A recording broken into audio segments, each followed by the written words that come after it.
తాగులేదు మాకైతే ఏం చేయాలి చెప్పి మేము పిల్లలని తీసుకొని వచ్చిన ప్రతి ఒక్కటి ఇబ్బంది అయితే 7 గంటలకు వచ్చిన మనుషులం మేము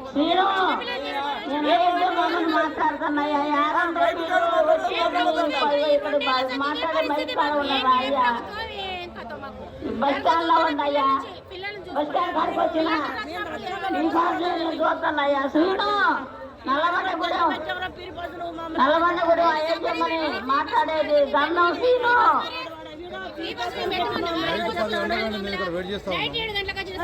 పిల్లలు చిన్న చిన్న పిల్లలతో ఉన్నారు